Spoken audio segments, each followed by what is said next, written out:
So I'm Paul Lashelier. I'm the founder and the director of Learning Life, one of the organizations that is organizing this democracy dinner.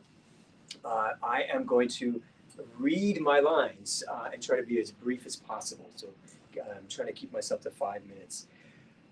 So the question is, how do we make democracy less boring and divisive? That's the question at the heart of tonight's democracy dinner, because many, if not most, Americans view politics as boring or divisive, or both. And hence they participate little, if at all. This question is thus also at the heart of the wider democracy learning community that we're developing here in the nation's capital. This question matters not only because American democracy now faces surging threats like artificial intelligence, the disinformation industry, extremist violence, to government polarization, but it also matters because long before these problems blew up in recent years, we've had other longer standing problems in America. Money in politics, low public trust in government, unequal justice, gerrymandering, Senate overrepresentation of low population states, and perhaps at the root of many of our problems, unequal participation. With some of the those most affected by politics, lower income communities, often participating the least, including in our highly political, yet also segregated Metro Washington, D.C. area.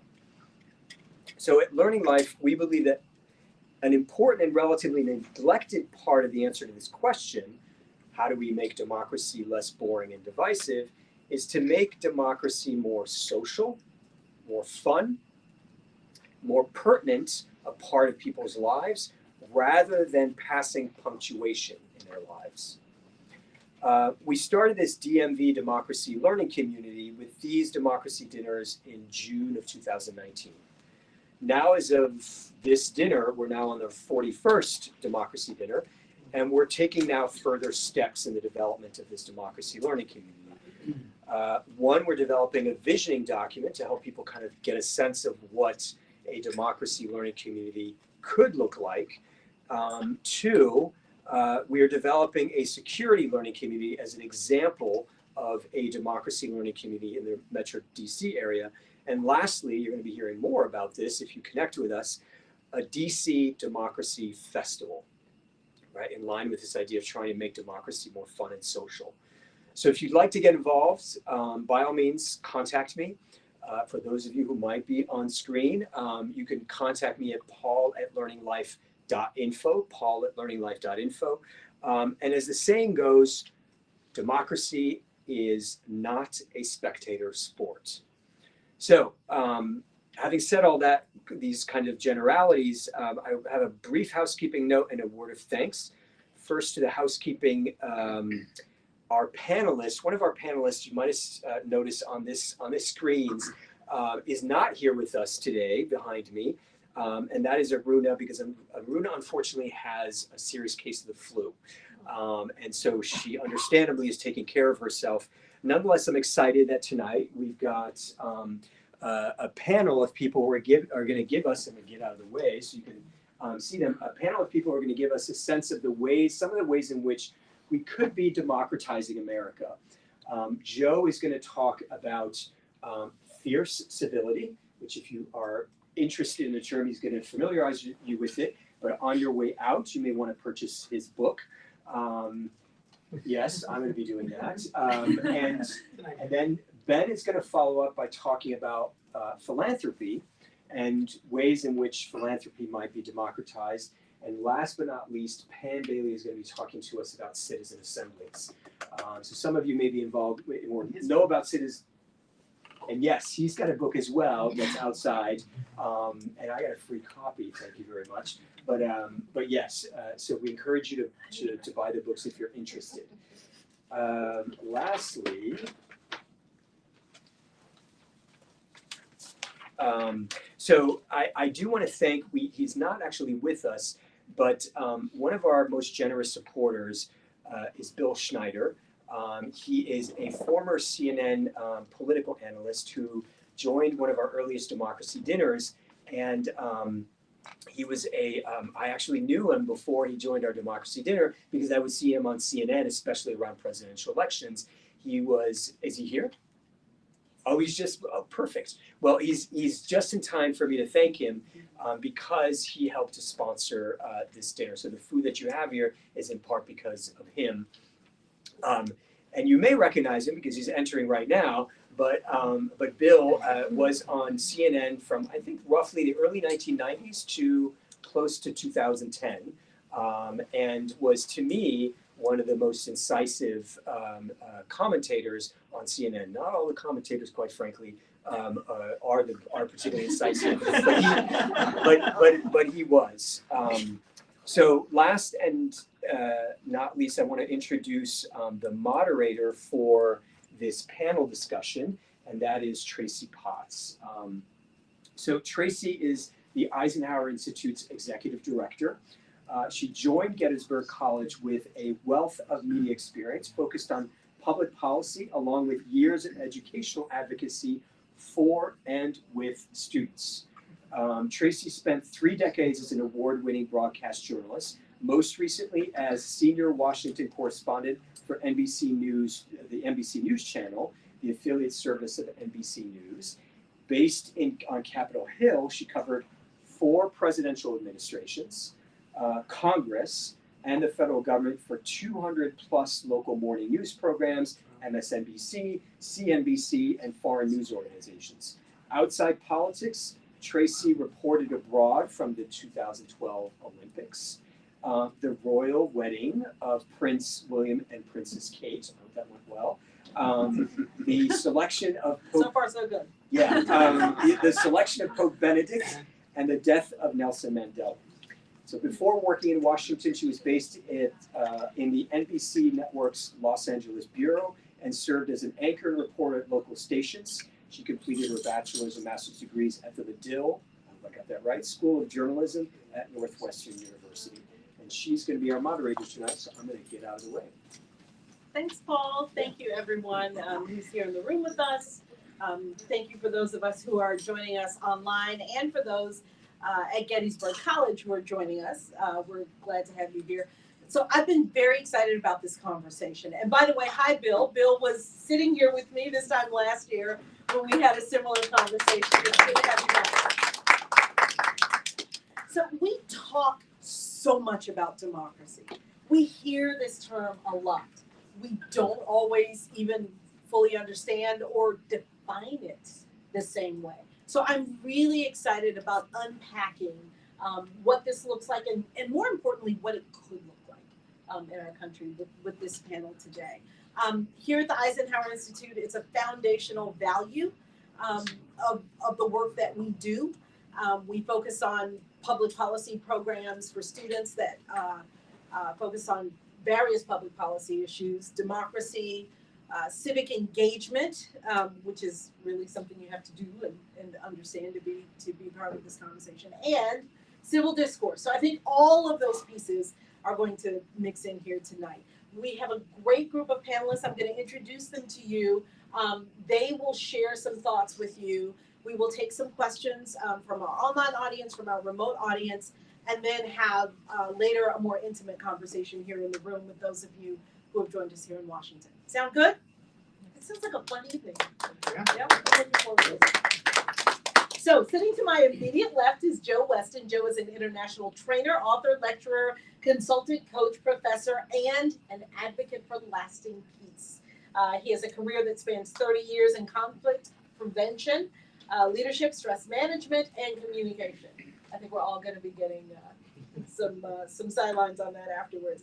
He's a highly sought after facilitator. His first book, Mastering Respectful Confrontation, A Guide to Personal Freedom and Empowered Collaborative Engagement. It's sold well worldwide.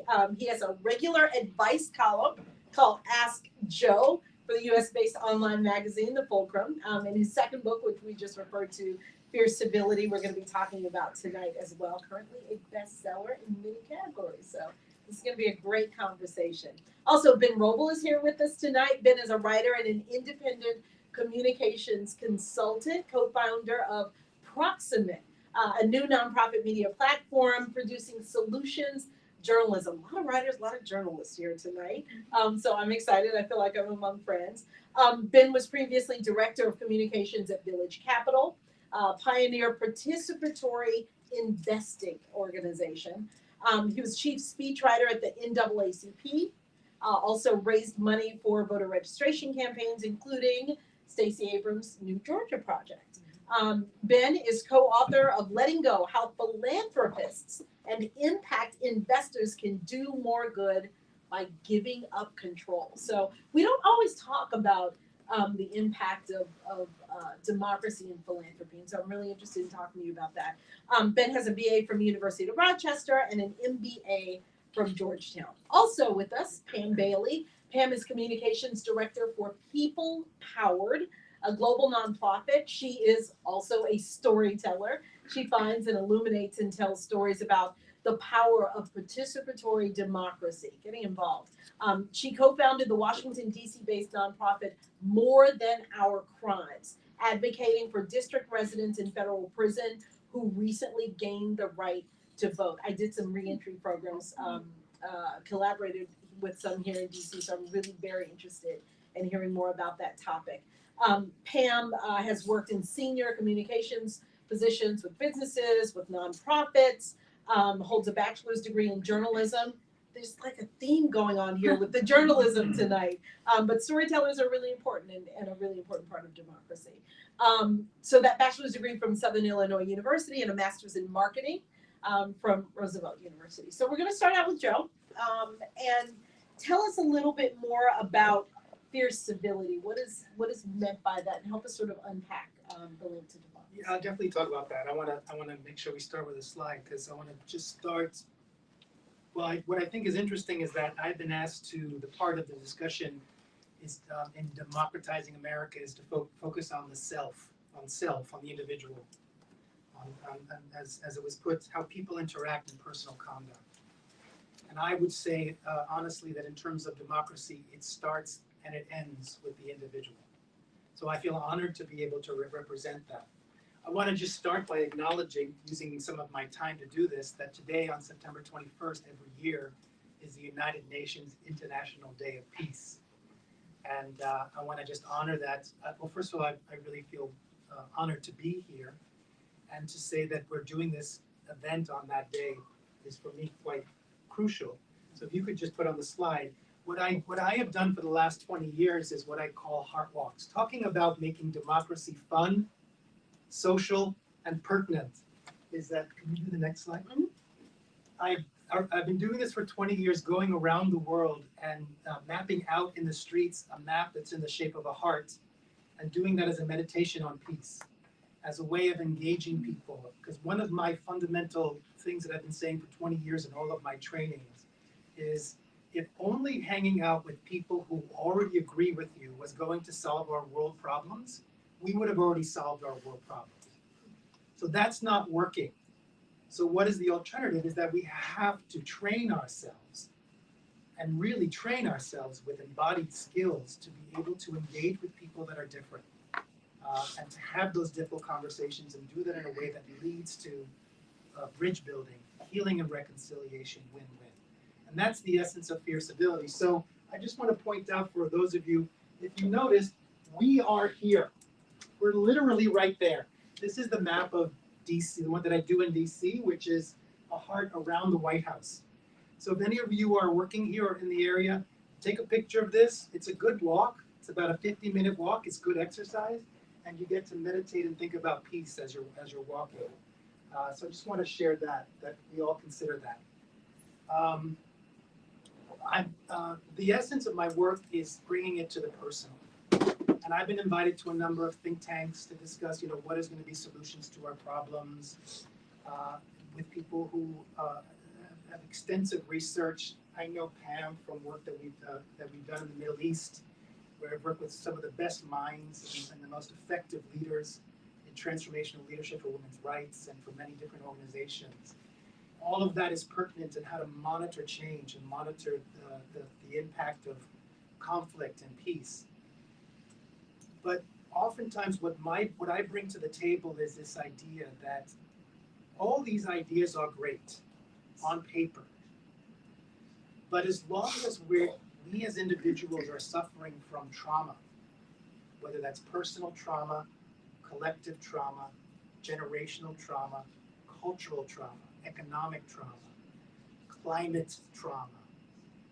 When we are in a state of trauma, then anything that is new or different is going to be perceived as a threat, maybe a threat to our lives. And so in my work is always, what is the question of what's keeping us from seeing really lasting shifts in in what's happening? And I believe that if we're not addressing this issue, it's going to be very hard to see lasting change in terms of policy and things like that. So the work is really understanding how do we get back into our bodies, because when we are in that state, then we're constantly in a fight, flight, freeze response, and our hearts are shut down. And in that, that's the ultimate cause of what I think is causing the current climate in the US, and working in the Middle East and other parts of the world, in Europe, seeing it trending there, the extreme polarization, the antagonism, the anger, the fear, the high levels of depression and suicide and drug addiction. Are we addressing those issues? And what this is causing, this breakdown of, or lack of connection with our hearts, is what I call the four ailments. An ongoing breakdown of civil discourse, an ongoing breakdown of civic engagement, an ongoing breakdown of personal agency, and an ongoing breakdown of independent critical thinking. And in essence, that is, so all of my work is, let's get to the root causes of the problems, address the root causes. I love working with engineers, root cause analysis. To solve the problem, let's get to the root cause. Let's not just put Band-Aids on things and just do temporary solutions. So how do we address that? In a sense, if we are in that level of breakdown of those four ailments, our current strategies of how we're communicating on some level are not working anymore. We need new upgraded skills. So I start my book, chapter 1 starts with a quote from Eleanor Roosevelt. Sorry, I'm gonna get us depressed for a while and get us back to hope. We have to this is something she said in 1962 at the height of the Cuban Missile Crisis. We have to face the fact that either all of us are going to die together or we are going to learn to live together. And if we are to live together, we have to talk. She really laid it out that there's no other solution. And we're all going to go down with the ship, or we're all going to flourish. And that the solution is we have to learn how to talk. We need a new way of talking. In 2021, her beloved United Nations, if you could do the next slide, the Common Agenda report of the Secretary General 2021 came out and said, we are at an inflection point in history. The COVID-19 pandemic has served as a wake-up call, and with the climate crisis now looming, the world is experiencing the biggest shared test since the Second World War. Humanity faces a stark and urgent choice: break down or break through. The choices we make or fail to make today could result in further breakdown and a future of perpetual crises, or a breakthrough to a better, more sustainable, peaceful future for our people and our planet. The way I would interpret that is where I come in, and this idea of I do have hope. In fact, in my book, I offer a 6-step pathway to hope, from extreme polarization to a culture of lasting peace, creating a blueprint for lasting peace. And I have seen, working with people around the world, that there are more people than the media is letting us believe there to be, who are individually and collectively in organizations advocating and fighting for peace and equal justice and a sustainable world. Again, we don't get to see it. The media wants us to, it's creating a picture of antagonism and extreme polarization. But I do have hope. And the way I would summarize that, for me, a four-point solution, if you could do that, is, and this is the essence of what I say is of democracy for me. Remember, it starts and ends with the individual. The first point is to consider, and deeply consider, no one is exempt from both the responsibility and consequences of determining what our shared future will look like.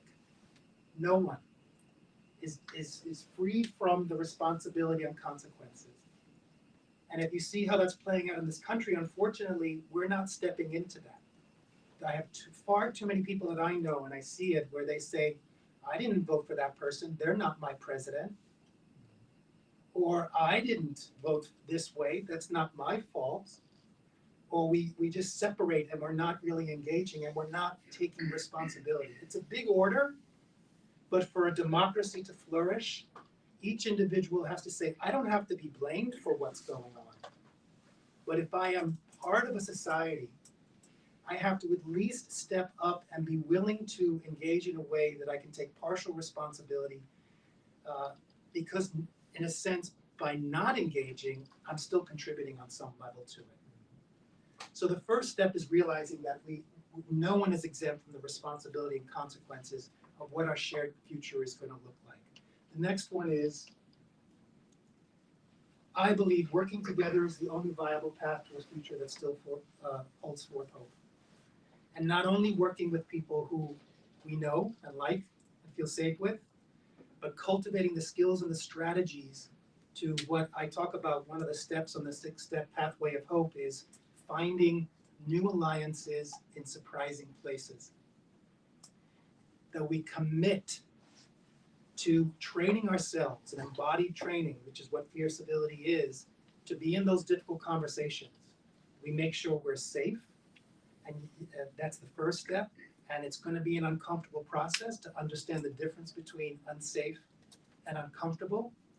And from that level of commitment, of engagement and responsibility, to be able to say, it has to be possible to find common ground with some people, not with everyone, but with some people. I only have 5 minutes? Oh my goodness. All right, let's go, let's keep going. The willingness to talk with one another in ways that overcomes differences must underlie and enable that collaboration in order to lead to better and broader solutions. And the last one is, I believe, how we are presently communicating doesn't seem to be working.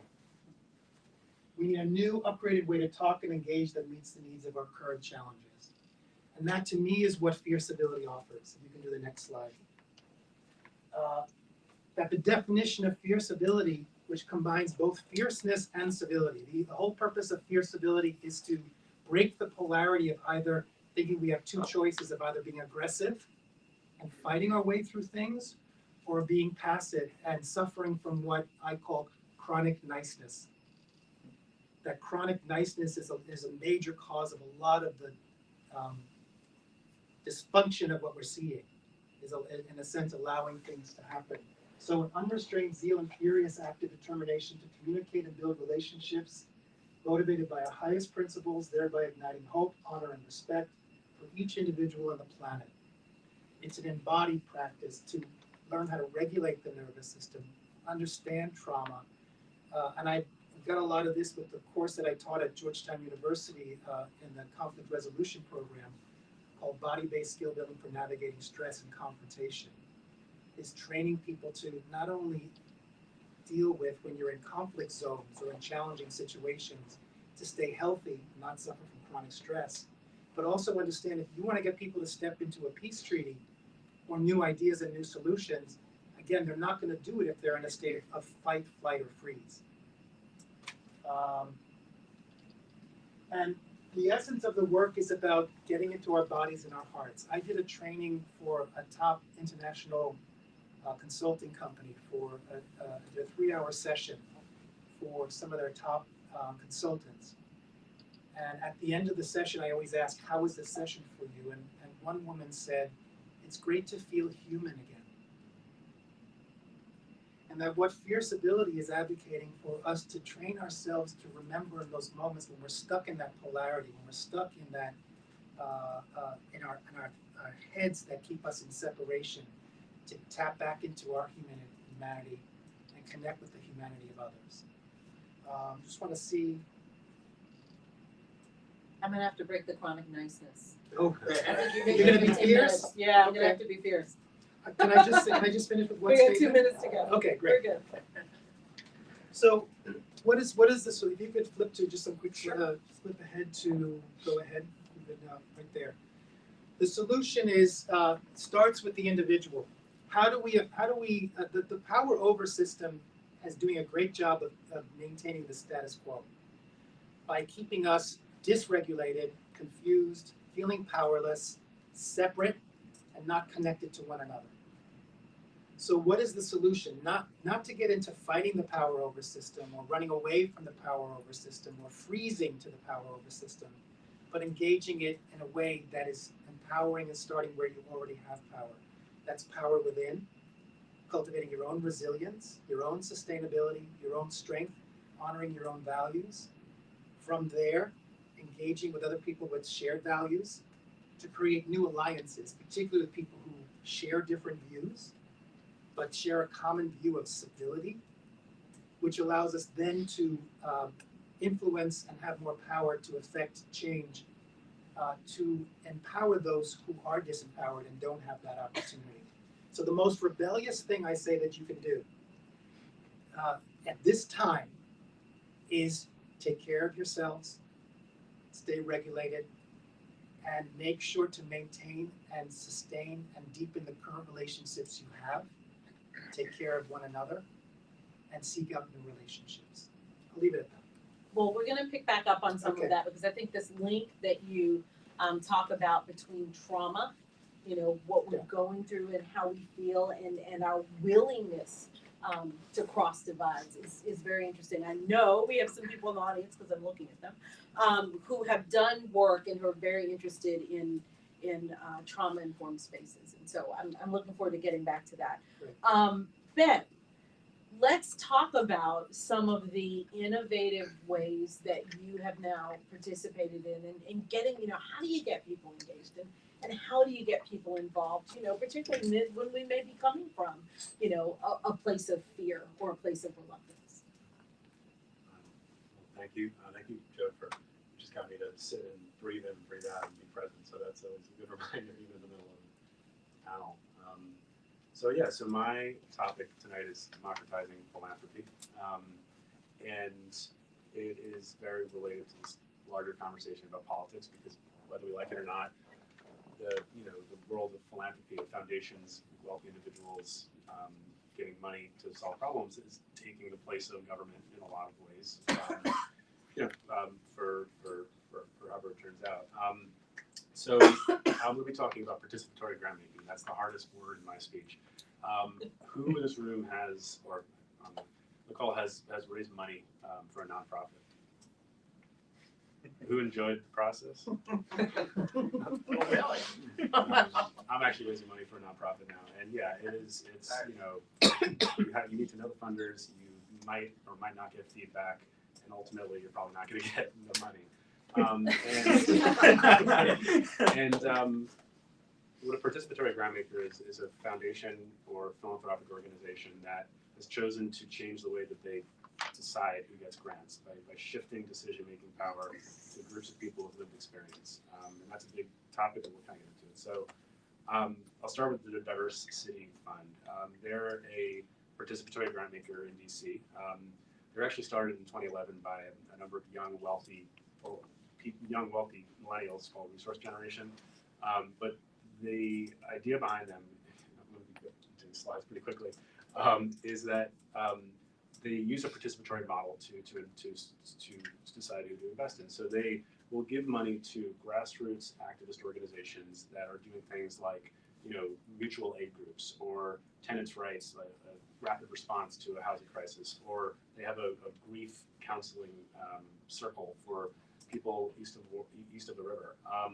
And the way they get money to these local organizations quickly is by giving the money out in a different way. And on their website, they say, the mainstream model of philanthropy centers wealth and donors as the source of authority.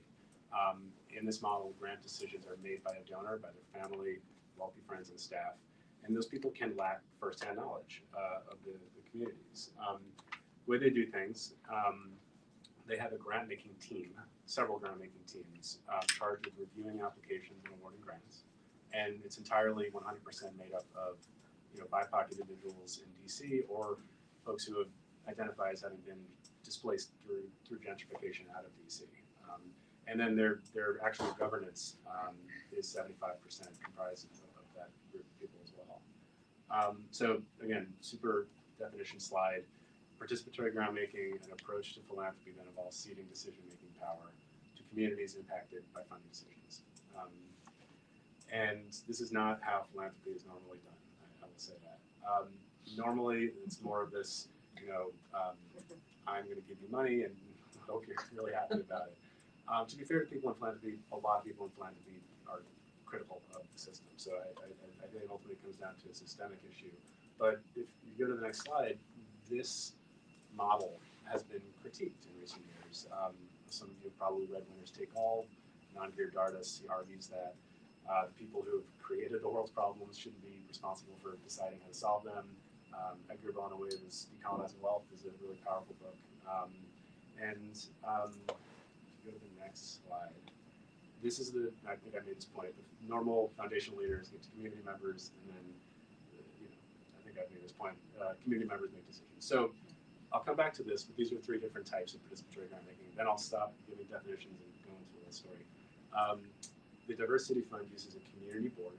The way they democratize decision-making is by selecting, in any given case, 8 to 10 people from the community, activists, because they know what's going on, and asking them to review applications. During COVID, they had a rapid response round they brought in former offenders, people in the reentry community, to decide how to give money towards that.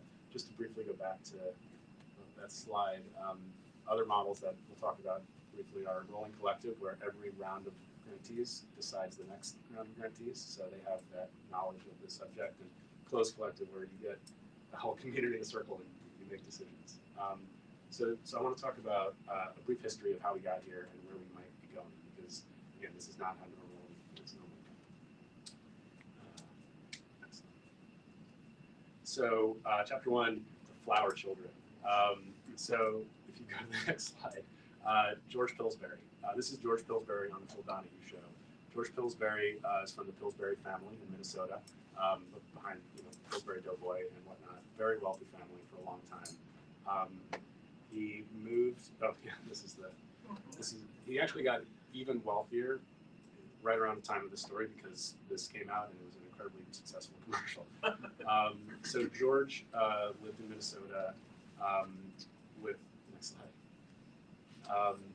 And his family had been philanthropists for generations. So they had given to the University of Minnesota, they given to political causes, and George left Minnesota to go to Yale, and at Yale he discovered the Black Panthers, the civil rights movement, a really, a lot going on that opened his eyes. And the story is he wanted to support the Black Panthers, but he didn't want to do philanthropy the way his parents had done it. So he took a bag of cash and placed it on the door of the educated Black Panthers. So after he graduated, he decided to start a foundation that would do things differently than his parents, called the Haymarket People's Fund. He said, number 1, our parents give to the symphony, we give to the symphony tenants organizing projects, so social justice philanthropy. And number 2, he said, we're going to do things differently. If we're giving to these causes, we can't make all the decisions. And again, so the Haymarket People's Fund had a community board. They basically got activists from around New England, and they empowered them to make funding decisions. That fund funded so much incredible organizing work, and early funding into women's rights, LGBT rights, AIDS work in New England. And he actually got together with a number of other young, wealthy individuals from the Sears family, the DuPont family, the IBM family, and they created a number of these funds around the country in the 60s, 70s, and early 80s. You might be familiar with some of them in New York, Philly, LA. And not only that, but they tried to get foundation world to change. And this is why I bring it all up. So you go to the next slide. They went on the Phil Donahue show and they talked about why it was important to do philanthropy differently. And they were written about a lot. But ultimately they were made fun of. They were like, fat cats, they were called fat kittens. And since George Pillsbury worked for Pillsbury Flaky Flower Child. So what happened next? For about 20 years, not much. These funding exchange organizations existed, and they didn't really influence philanthropy at all. The next one. And I think the reason was, skip this one. I think the reason was the fax machine and the lack of communications technology, because you could do this on a local level, but you were really limited to how you could make decisions collectively. So the next chapter of this story is the World Wide Web. The AOL came to our worlds. All of a sudden, we were far more connected. And the first ever national participatory groundbreaking program was actually here in DC. The Case Foundation, Gene Case for AOL, created a national program to decide on how to spend money for civic engagement. The next one, Wikimedia Foundation, did a really great job. And again, they used the platform. And then right around this time, a number of the funds that these are all incredible organizations that use different models also popped up. And these are global organizations that, for instance, they empower people with disabilities to make funding decisions. And Diversity Fund was around this time. So here we were, 2020. There was this history and this rising movement. And then the pandemic happened, and this great quote, foundation leaders were like, we need to get money out the door right now. There is a racial reckoning, there's a lot going on, and all of a sudden participatory grantmaking became like a topic. This is right around when I wrote my book, and every single conference on philanthropy, it was panel this, panel that. If you go back this one slide, in the past few years, large foundations from MacArthur to Open Society before have tried it out. Many community foundations have tried it out. A number of family foundations have been testing out how to move from a top-down model to a participatory model. So I'm about to finish up, but that brings us to today.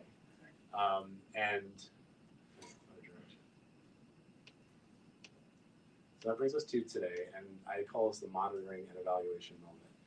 As someone recently described to me in the foundation world, a lot of foundation leaders woke up in 2022 and said, "Whoa, that was a crazy 2 years. What did we just do?" And now they're trying to figure out how can we decide whether or not we're going to continue shifting decision-making power. So in some ways, things are moving in a more participatory direction. Mama Cash, which is a really wonderful women's fund, went from just having 1 or 2 little pilot programs to going fully participatory. It's a big deal. In Philly, just the other day I read this, they invited community stakeholders impacted by the opioid crisis to decide which groups would receive grants. Speaking of democracy, this can apply to grant makers working for government. This community practice that, if you go to the next slide, we started off with about 15 people in 2020, and now there's 1,500 people working in philanthropy, 60 virtual events, which we're really proud of. And on the other hand, this article came out in June in Inside Philanthropy and caused a stir. People are starting to push back on it. And in some cases, like the Colorado Trust, they did participatory grantmaking for a number of years, and now they stopped. So what I probably haven't said is why participatory grantmaking is valuable. I think, just to say it explicitly, I think you can make better decisions when you go closer to the ground. And also, you can just infuse equity into a process that is not very democratic or accountable. So I consider myself an advocate for this. I met Pam because the PGM community and the participatory democracy community like to talk. I'll pause there, but I'm excited to go back and forth. Really interesting, and I'm looking forward to talking a little bit more about this concept that you started out with. Started out talking about is that what is the lived experience of the deciders, right? The people who are doling out funds for social justice or for other causes, and how they look at that, and what their lived experience is very important. So thanks for bringing it to our attention. Pam, speaking of participatory democracy, this is your thing, right? This is your jam. So I'm looking forward to hearing a little bit more about that. So I want to define what participatory democracy is. Basically, we don't believe that elections are enough. Usually when you say democracy, somebody will answer with elections. And I'm not here to say that that's like we should get rid of elections, but it shouldn't be enough. Participatory democracy is defined as allowing citizens to be more involved in government decision making. So beyond choosing the leaders, actually keeping people involved and then making the decisions. It's interesting because in the introduction it was mentioned that DC recently became one of the few states that gave people in prison the right to vote. And what I have found in trying to encourage people, so DC doesn't have its own prison, so everybody's in the federal system. It's scattered all over the country. and I have a very large network of these individuals in prison, and there's two buckets of problems in terms of actually getting them to exercise that right. One is getting the Bureau of Prisons to cooperate, which is another big thing. But the other one is they don't, they came from the streets, a lot of the DC residents in prison, and they came from disadvantaged neighborhoods, and their families, the prevalent belief is it doesn't make a difference. My vote does not make a difference. And so they're really not interested. And so it's that motivation more than anything that we have to chip away at. And I realize we're not going to convince them that their vote makes a difference unless they're engaged all in between. Just getting them to vote is never ever going to convince them that leader then is going to go off the next 2 to 4 years and always keep their interests in mind. No, they need to see on an ongoing basis that those office holders remember that they're voters and keep them engaged. So that's actually the way I'm sort of trying to approach it now. I'm trying to get the DC Council people to recognize, okay, we have a new group of voters, and if we're voting on this, I'm going to ask your opinion, and that has to happen. And that's what participatory democracy is involving citizens in decision making on an ongoing basis. If you go to the next slide, it's important to know that I'm going to talk about citizens assemblies. You can go to the next one. But there's more than one type of participatory democracy. Participatory budgeting is one that actually it's not in DC.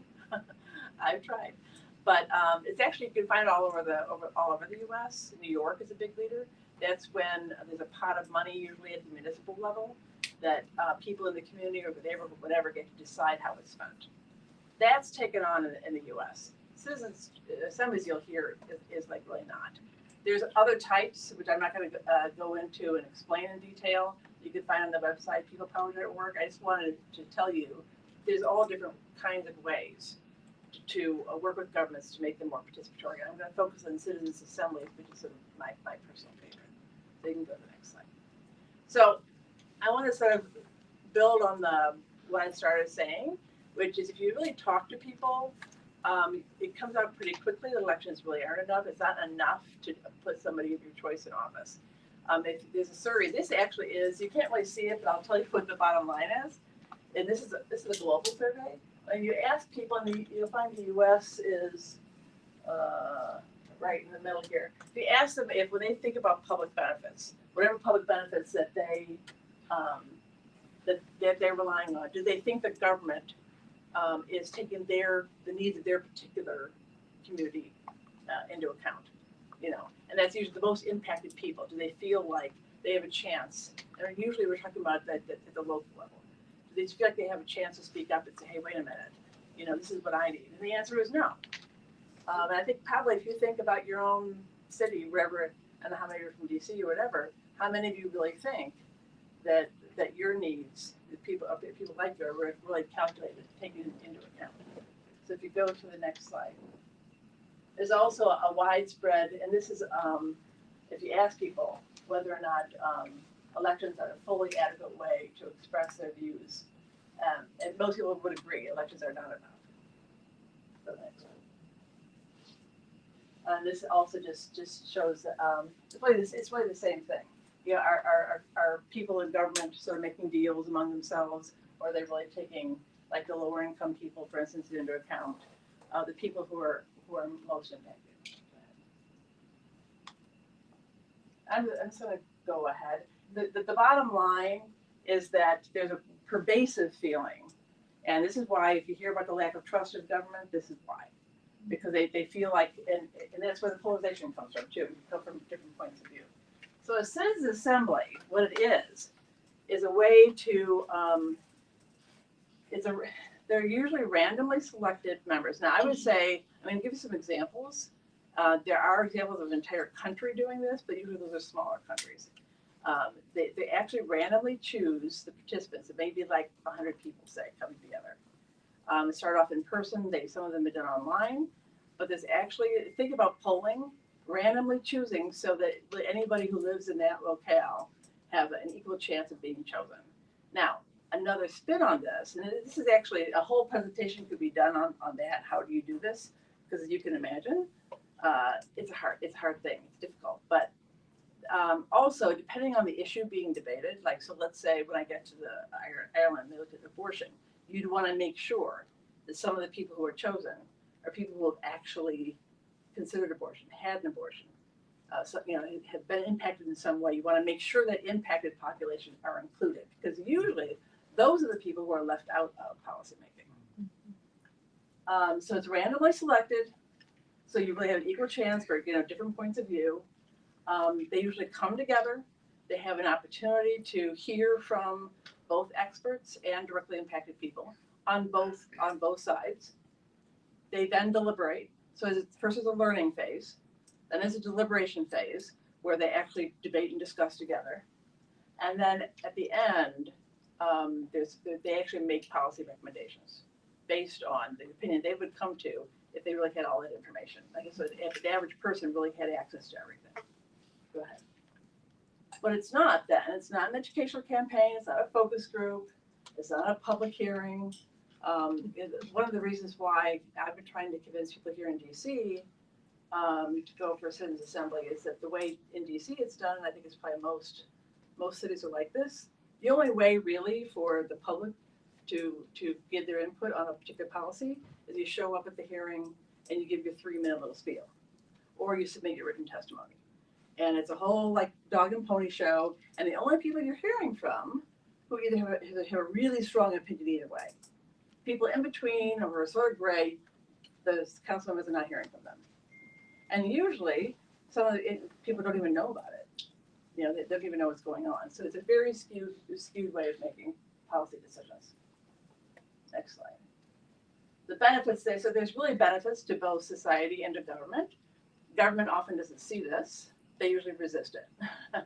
They want to make decisions themselves. There's an inherent belief that average, ordinary people will not understand, cannot possibly understand all the nuances that have to go into good policy.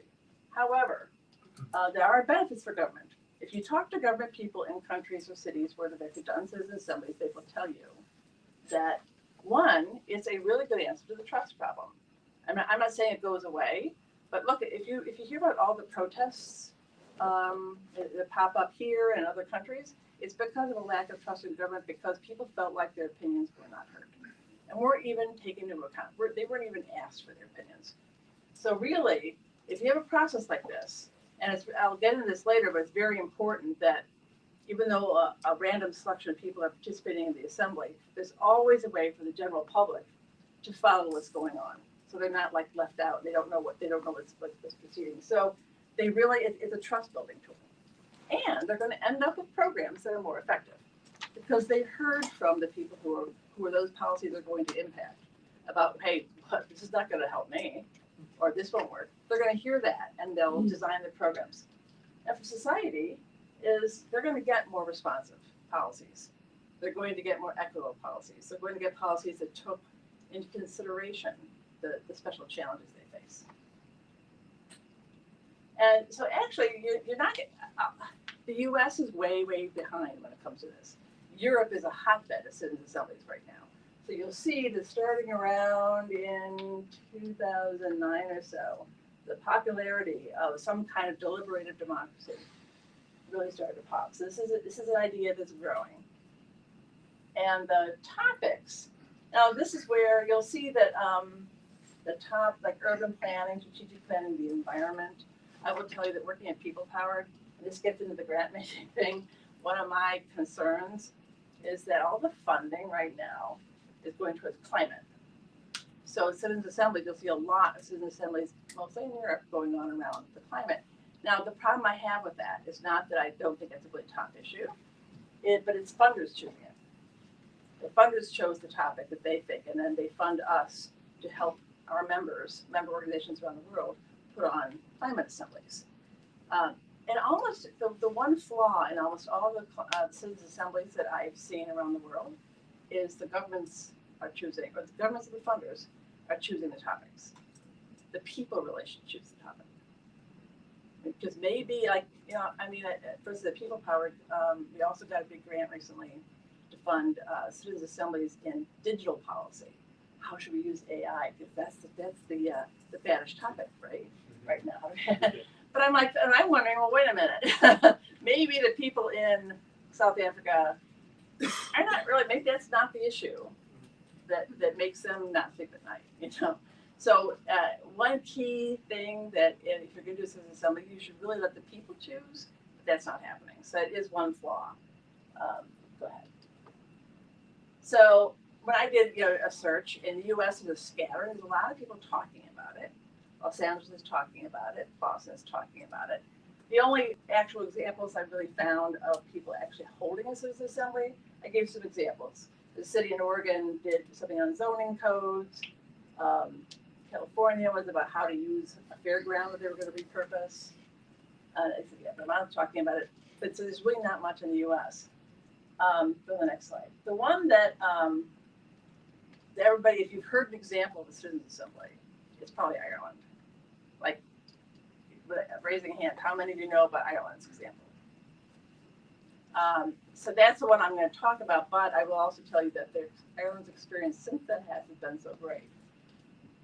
So Ireland is the one that sort of inspires everybody, and I would sort of wish that the US would do this. With all the debate we're having right now, and we seem to still have with the court rulings and all these state rulings right now, no one's really asking the people. You don't hear those voices. But Ireland has had banned abortion for the Eighth Amendment, but it was always a topic of a bit of debate and controversy. So the parliamentary resolution created this Citizens' Assembly. Abortion was only one of the issues that this assembly was going to take on. And actually, my committee chairman, communications committee chairman at People Power, was one of the participants in it. And she literally wasn't involved in government at all until one day somebody knocked at her door and asked, hey, would you like to participate? Because she'd been randomly chosen. And she ended up saying yes.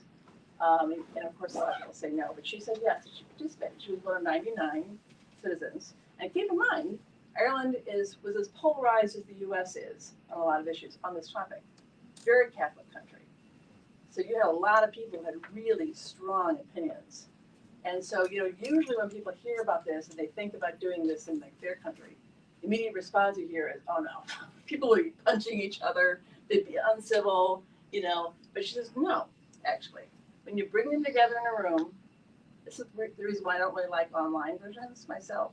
I think online is good, but I like this in-person thing, because when you're face-to-face, you talk about storytelling, yes, there's a difference. There's a difference. And when we're all brought together, including people who are on opposite sides, and they had some rules of engagement to follow, they actually had very civil, very fiercely civil conversations. And they were fierce. Nobody was acting nice with each other. But they heard people talk to them from both points of view. Medical persons had the abortions, and they ended up coming to a unanimous decision that it should be legalized.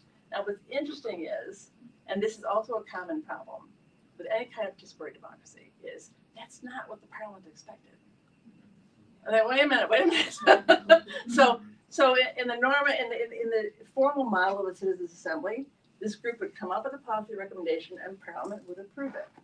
No, like in a lot of cases, they said, wait a minute, this will never. This is an aberration. So they put it to a referendum, and it was approved.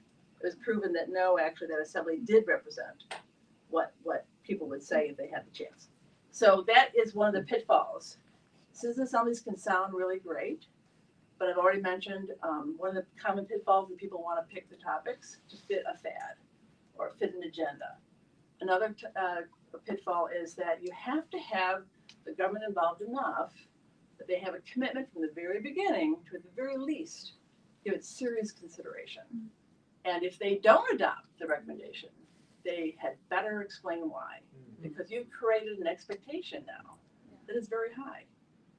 But that's usually where, because since this abortion citizen assembly, there's been a lot of others in Ireland, and they haven't done that. They very often, the follow through isn't there. The recommendations don't go anywhere, and that's when people lose faith in the method. So I think it's a model that has a lot of potential, but how it's done and who the partners are and how it is really, really important. So yeah. So I want to pick up. You kind of took us through what this could look like, how it could be successful, and sort of to the end of what the end result could look like. I want to go back and really ask each of you, and while I'm doing this, I'm going to also check and see if we have some questions from our online or our remote audience. What is step one here? And the reason I ask that is because going back, you talked about, if we build it, will they come, right? If we build citizen assemblies, if we provide participatory grant making, will people want to participate? I think all of you addressed that in different ways. You started out saying when people are traumatized, we don't really want to talk across difference. And so what's step one? How do we motivate people to say, yes, your involvement does matter, your voice does matter. When they have a history of having been, disenfranchised, or people have said, well, they're not going to really get it, they're not going to understand it. How do we get this wheels rolling? Good point. Well, You want to take a stab? so I have one answer. as I was walking here, I was looking at the Diversity Fund's Instagram page, and there's this video of one of their recent meetings where they brought in a bunch of people who are activists, and they made decisions over, I think, like $200,000. And the video is the whole room is like 50 people, super diverse crowd, and they're repeating after the one person, "I have power. I am powerful. We are doing something to that effect." And I mean, that's one way to do it, right? Is to give people power. Make them understand that they give people power, and rebuild trust that way. I mean, just to build on that, it's also creating opportunity. This builds into pure civility too. Creating opportunities where you bring people with opposing points of view together. Because we don't usually do that. You made that point. We sort of screen out those opportunities. I recently had, through this nonprofit that you mentioned, More Than Our Crimes, I actually had the opportunity to bring together for an episode that we were taping a couple people who had come out of prison, so they were the perpetrators. At one point in their lives, they committed a serious crime, and a couple of women whose husband had been murdered. And to see them in the room, and they normally would not be in the same room together. And the good news was it wasn't like the person who committed the crime and the family they had directly impacted. That would have been probably not possible. But they said to me later, they had a conversation that they would never have thought they could have had. But when you sort of surprise them and you give them that opportunity, and then they saw the need, like, we need to do this more often. So if we can somehow create opportunities for those fiercely civil conversations, but right now they don't have them. We're not creating them.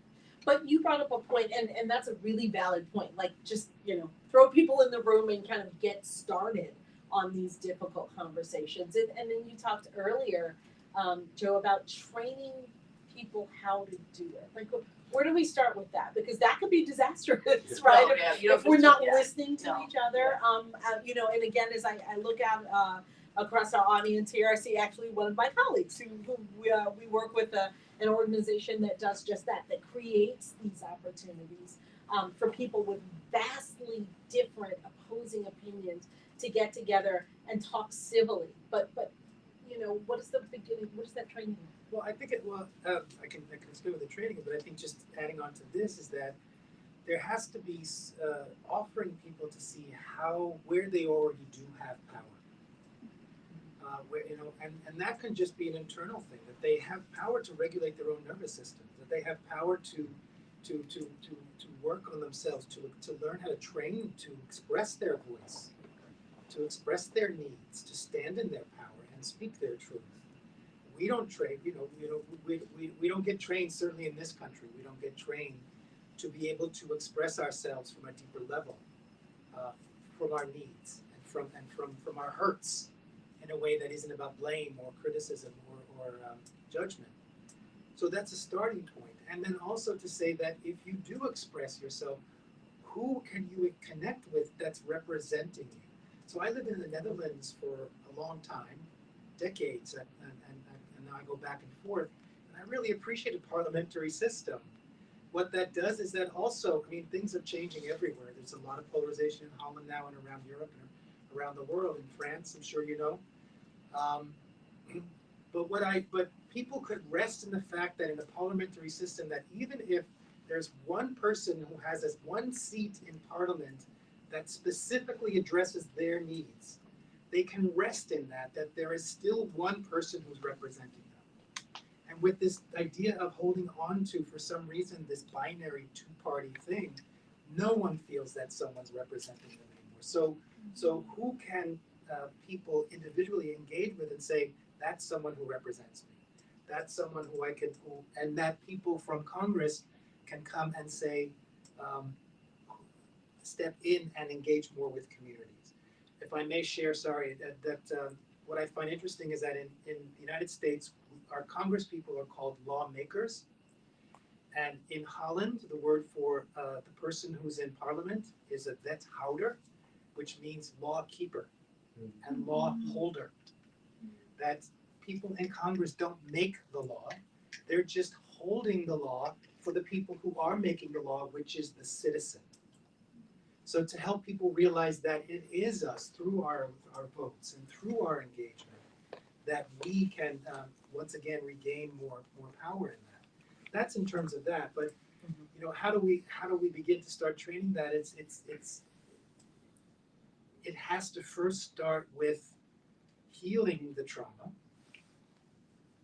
of people who have been disempowered, who have been harmed, and that we have to get over this idea that it's one of the most, I think, destructive things in a democracy is the concept of we can agree to disagree.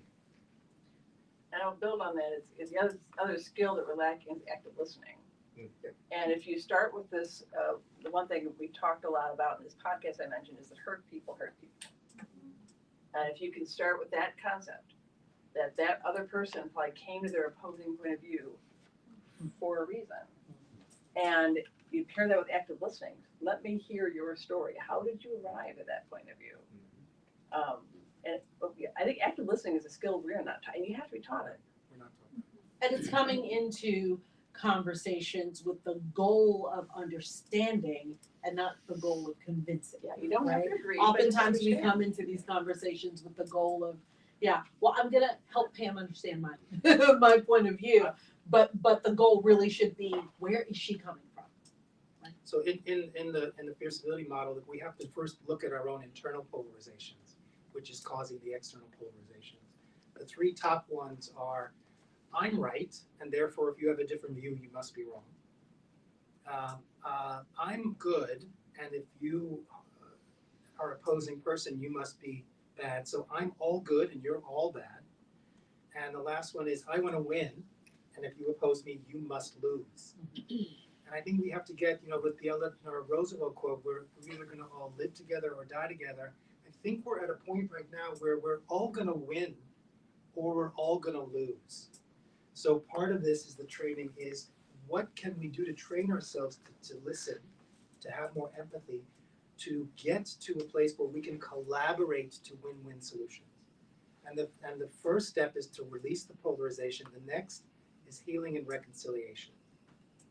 That otherwise we're just going to get to a point of agree, because agree to disagree says, like, I'm more invested in being right than being effective.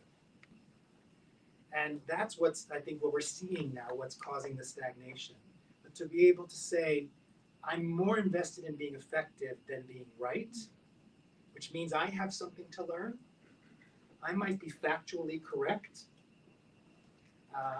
and the other person I'm talking to may not be factually correct, but something in their truth is something that I can hold on to where we can find common ground. I think this is a good point for transition, because I maybe it's my mojo, but I feel there's some questions in the audience. So at this time, I think what we'll do is we will end our evening for our live audience, and for those of us who are here in the room, we will continue the conversation. And Paul, I'm going to ask you, as we thank our live audience for joining us, I don't see any pending questions, but I think there are a lot of things that we can certainly work together to unpack. Paul, I'm going to ask you to come back to the front and give us some instructions about how you'd like to restructure Those of you who joined us live, thank you. As you know, this was part of our the Eisenhower Institute's Democracy Week. So we've spent this entire week really delving into some of these issues. You talked about rebuilding trust in government. That was actually our Monday evening forum. One of the partners who's here in the room, Urban Rural Action, came in and did a great workshop for us where we talked about how to identify problems in our community and what sort of that problem tree looks like and how ordinary citizens can get involved in solving those. And then yesterday we talked about misinformation and how that really plays into having a healthy democracy. If people don't have good information, obviously they can't make good decisions. So this is the fourth leg of what has been a very good week. I want to thank all of you who joined us online. And we will look forward to seeing you maybe at our Democracy Festival if you are in Gettysburg tomorrow. And I want to thank the panel, and we'll continue this conversation afterwards. So thank you all so much.